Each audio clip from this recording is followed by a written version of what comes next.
exclusive in our World Lead, a disturbing inside look at ISIS recruitment across Belgium. U.S. sources say hundreds of young men have been brainwashed into believing they must wage jihad as part of their Muslim faith. Some of those wannabe terrorists have fought and died on the Syrian battlefield, but in a frightening twist, the recruiters who sent them there have been set free. CNN's Aaron McLaughlin has the story.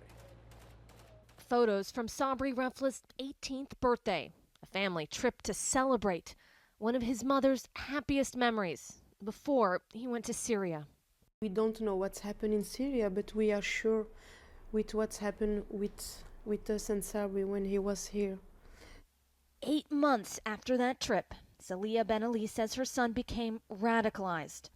He sent her a Facebook message to let her know he was in Syria.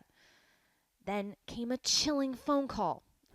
The Syrian guy said, "Congratulations, your son just died as a martyr." And then he hung up. It was horrible.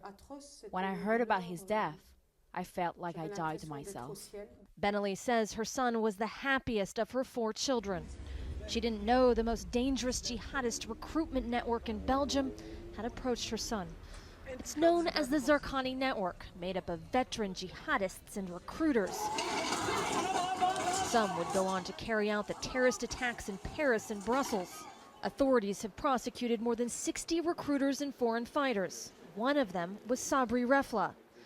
Because there's no proof of death, Reflah was still convicted.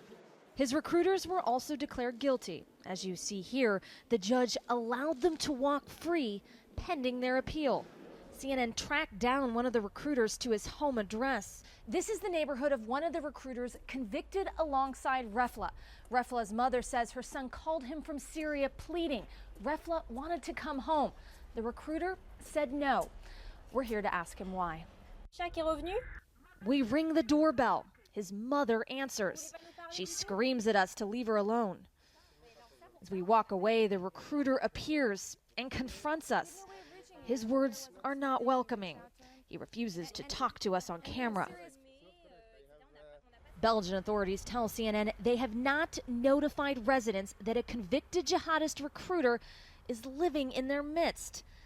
We saw a teenaged boy entering the same apartment building. The president of Brussels Tribunal says in Belgium it's not unusual for a criminal to go free while they're waiting for appeal, if they're not considered a flight risk. How is it that a convicted member of a terrorist organization sentenced to 7 years in prison is allowed to walk free after his trial? The